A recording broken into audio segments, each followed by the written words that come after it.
네, 안녕하세요. 오늘의 모카 김한영입니다. 기사 보고 깜짝 놀라신 분들 많으실 겁니다. 대한민국 산업부가 이렇게까지 환경부도 그렇고 산업부도 그렇고 현대차의 보조금을 몰아주려고 이렇게 하는 거 아니냐? 라는 분들도 많습니다. 진짜로 그런 건지 요거 좀 자세히 살펴봐야 되겠죠? 한번 보죠. 이번에 바뀐 건 뭡니까? 전기차 보조금에 이어서 이번에는 환경 친화적인 자동차, 이른바 환친차 인증에 대한 기준을 조정한 건데요. 이 내용을 잘 모르시는 분들도 많겠지만 이 환친차 인증이라는 게 막강한 겁니다. 환친차 인증이 되면요, 개별 소비세 300만원 감면이 됩니다. 만약에 차 사면은 길소세 300만원을 추가로 내야 되는데 그걸 빼주는 거예요. 자동차 등록할 때 취득세, 교육세도 140만원 감면해 줍니다. 그러니까 소비자 입장에서는 무려 440만원이나 감면 효과가 있는 엄청난 거죠. 만약에 전기차가 환친차에서 떨어지면 이거 차값이 훌쩍 뛰게 됩니다. 그리고도 환경부가 주는 전기차 보조금 있잖아요. 이건 금액 기준으로 해서 일정 금액을 넘어가면은 보조금을 절반만 주는데 이게 5,300만원을 기준으로 하거든요. 이것도 개별 소비세를 더한 금액이니까. 기존의 전기차 보조금 100% 받고 지자체 보조금까지 해서 1,000만원씩 받던 차들, 이번에 환친차 인증에 떨어지게 되면 죄다 300만원씩 올라가니까 보조금이 절반으로 깎이는 경우가 많이 생기게 됩니다. 자, 그리고 8,500만원에서 아슬아슬하게 맞추는 차들, 보조금 50%라도 받던 차들 300만원 올라가면 그냥 못 받게 되는 경우도 생기니까 야, 이거 무시무시하다. 환친차 인증에서 떨어진 차는 사실상 우리나라에서 팔지 말라, 이런 거나 마찬가지라고 할 수 있는데, 그럼 이번 환친차 인증이 뭔지, 그리고 어떤 차가 받을 수 있게 되고 어떤 차는 못 받게 되는 건지 살펴보도록 하겠습니다. 자, 기사를 보면요, 정부가 대형 전기 승용차에 대한 친환경 인증 기준을 낮춰서 소비자들의 세제 혜택 문턱을 낮춰주기로 했다, 이렇게 되어 있는데요. 좋은 얘기죠. 환친차 인증을 더 많은 차에 해준다는 얘기처럼 들리잖아요. 근데 사실은 그렇지만은 않습니다. 환친차 인증 기준이 좀 더 빡빡해졌다고 할 수 있어요. 기존 전기 승용차는 에너지 소비 효율만 봤습니다. 그래서 에너지 소비 효율이 킬로와트 시당 3.7km를 넘어서면 그럼 모두 친환경 전기차로 인정을 해줬죠. 전기 넣고 이 정도 주행하면 친환경 적이죠. 아니, 배출가스 아예 없는데 전기로만 가는데 그게 왜 친환경이 아니냐 라고 생각되죠. 그런데 이번에 전기 승용차를 주간거리 3050mm를 기준으로 해서 그 미만이면 소형 중형차, 그 이상이면 대형차로 구분하게 됐습니다. 그래서 3050 미만이라면 엄청난 에너지 소비효율 4.2km/kWh 이상이 되어야만 친환경차 인증을 주고, 그 이상이 되면 그럼 대형차라고 해서 에너지 소비효율이 3.4만 넘어도 친환경차로 인정해 주기로 했습니다. 어렵죠? 어렵죠? 쉽게 말하면 작은 차는 연비가 조금만 부족해도 세제 혜택을 안 준다는 거예요. 휠베이스가 긴 차는 연비가 좀 낮더라도 세제 혜택을 주겠다라는 겁니다. 차가 크다고 해서 친환경차 세제 혜택을 준다? 요거는 좀 이상하죠? 근데 거기에 전장 기준이 아니라 휠베이스만 길다고 해서 혜택을 더 준다, 요 논리가 아주 이상하게 느껴질 수가 있습니다. 현대기아 EGMP 전기차 대체로 휠베이스가 길거든요. 수입차들은 상대적으로 현대기아에 비해서는 다 짧아요. 그래서 이걸 보면서 야, 이거 좀 수상하다 싶은 생각도 다들 하는 것 같기도 합니다. 자, 그럼 일단 3050mm라는 이 휠베이스 어느 정도인지 알아봐야 되겠죠. 이 흔히 타는 대형차라고 하는 그랜저 휠베이스 몇입니까? 2895mm입니다.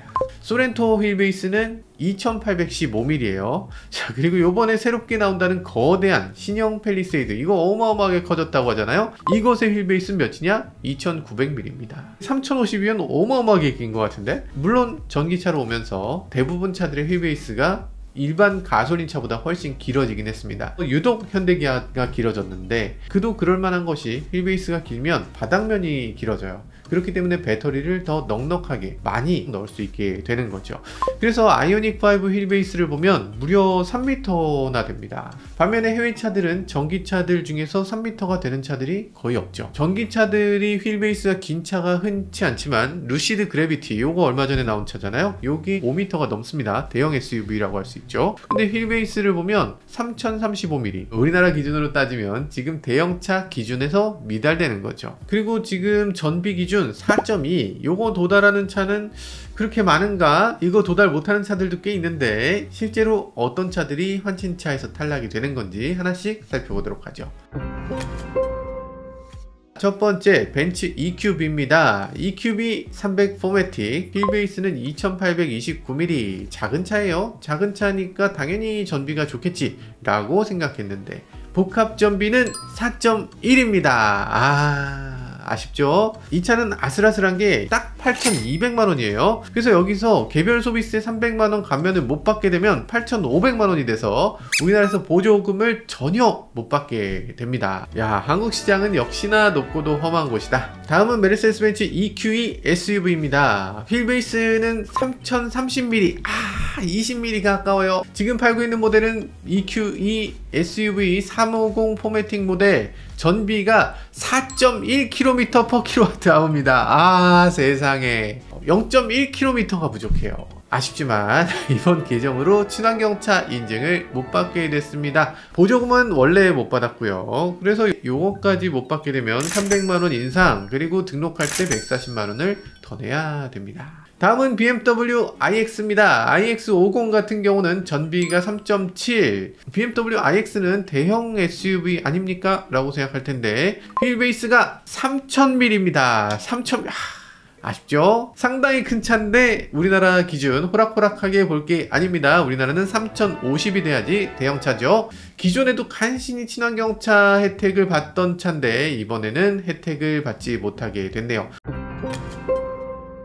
어떤 차들은 아슬아슬하게 친환경차 인증을 받을 수 있는 차들도 있습니다. 수입차라고 해서 모두 다 친환경차 인증을 받지 못하는 건 아니죠. 자, 우선 테슬라 모델 X입니다. 3열까지 있는 7인승 자동차죠. 축거가 2965mm, 신형 팰리세이드보다는 훨씬 긴 거긴 하죠. 그런데도 지금 기준이 3050mm잖아요. 그러니까 지금 이 거대한 차가 대형차가 아니라 중형차가 되고 맙니다.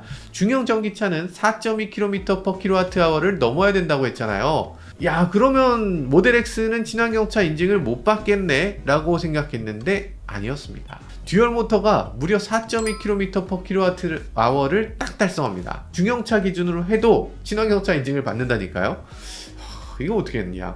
모델 X의 모터가 3개 달린 고성능 플레드 모델, 에너지 소비율 3.8km/kW, 상당히 좋은 전비를 내는데 현행 기준에서는 당연히 친환경차 인증을 받습니다. 그런데 이 차는 중형차 기준, 앞으로는 친환경차 인증을 받지 못하게 된다는 겁니다. 아쉽지만 대부분 운전자들이 사용하는 듀얼 모터 같은 경우는 친환경차 인증을 받을 수 있으니까 모델 X도 나름대로 의미 있는 숫자를 받아낸 것 같습니다. 테슬라 모델 S는, 테슬라 모델 S 휠베이스는 2960mm, 딱 90mm 짧죠. 그래서 모델 S도 중형에 속합니다. 그런데 듀얼 모터는 전비가 무려 4.8km/kWh입니다. 와, 받아낼 수 있죠. 그런데 고성능 플레드 같은 경우는 4.1km/kWh, 0.1이 부족해서 친환경차 등록이 안되게 됩니다. 아슬아슬하네요. 다음은 BMW i4입니다. BMW i4는 일반 40 모델은 전비가 4.6km/kWh, 이 정도면 뭐 충분히 친환경차 혜택 받을 수 있죠. 근데 고성능 M50 모델 같은 경우는 전비가 4.1km가 됩니다.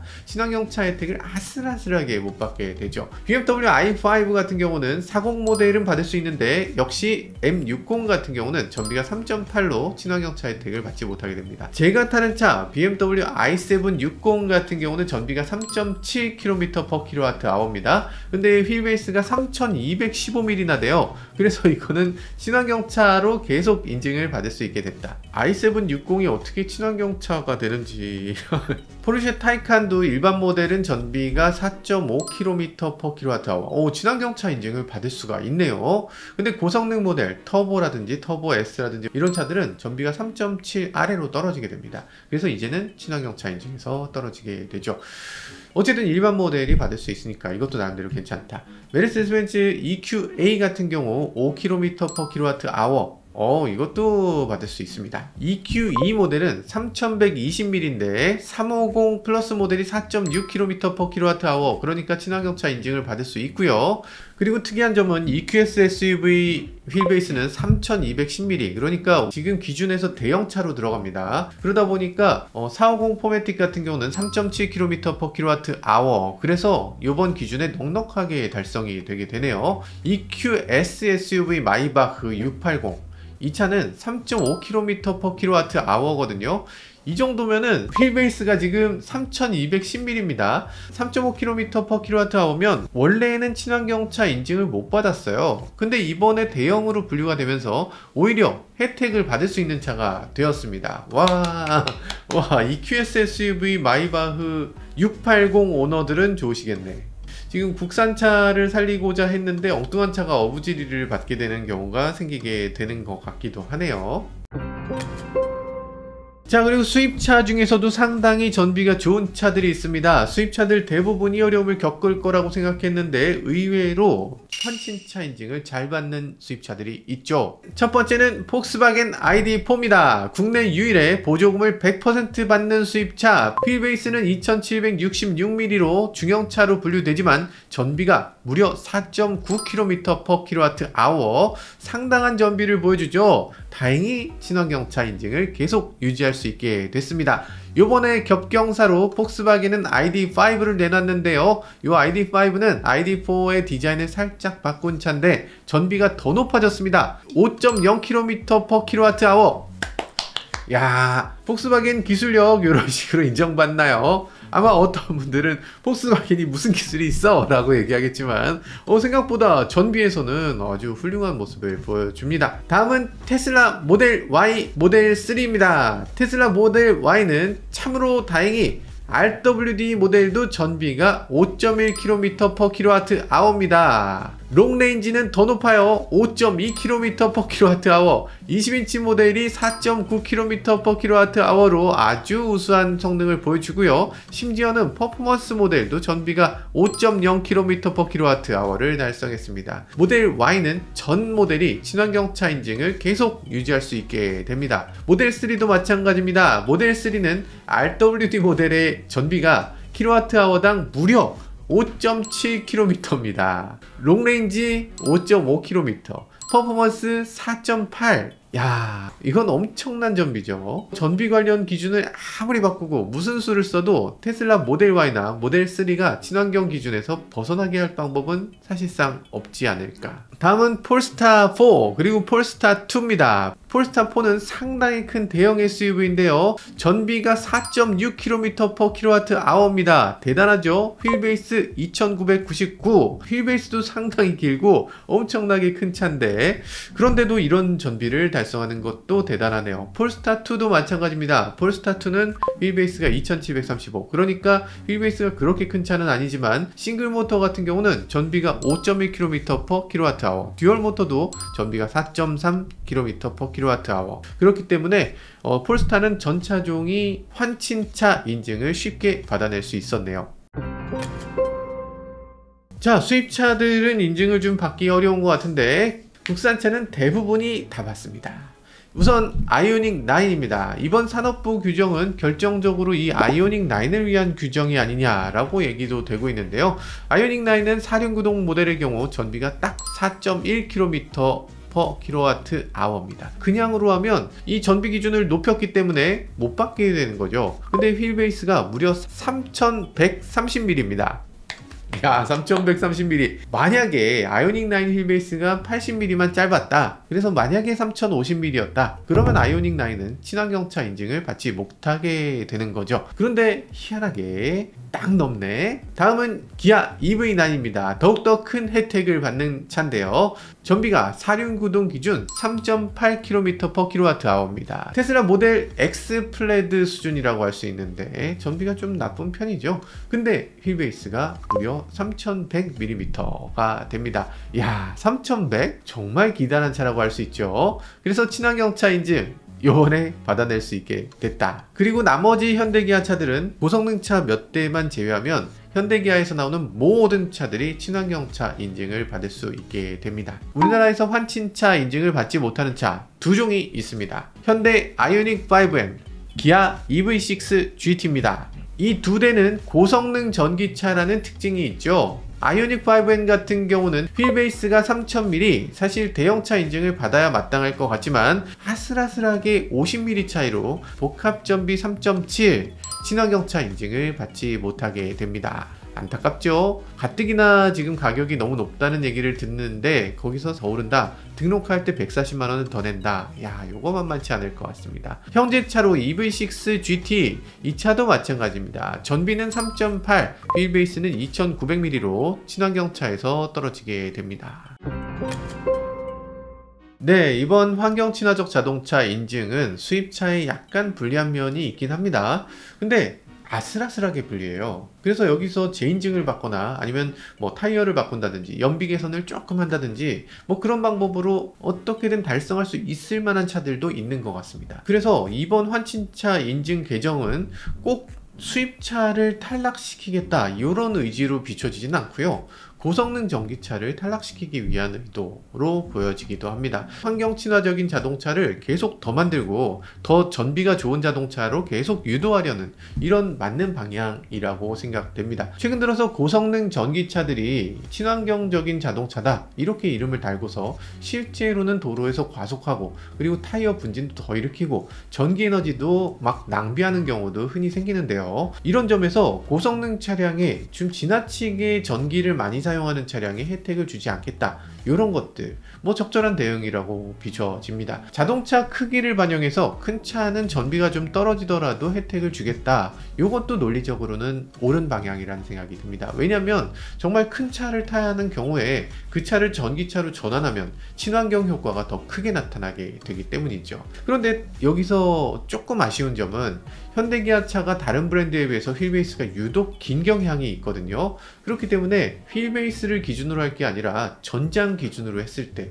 그렇다면 특정 브랜드에 치우치는 느낌 없이 더욱더 공정한 느낌이 들었을 것 같습니다. 물론 이런 얘기 하시는 분들도 계십니다. 우리나라 세금으로 보조금을 운영하는데 우리나라 차에만 세금 주는 게 그게 뭐가 문제냐 이렇게 말씀하시는 분들도 많죠. 물론 그렇긴 합니다. 그렇긴 해요.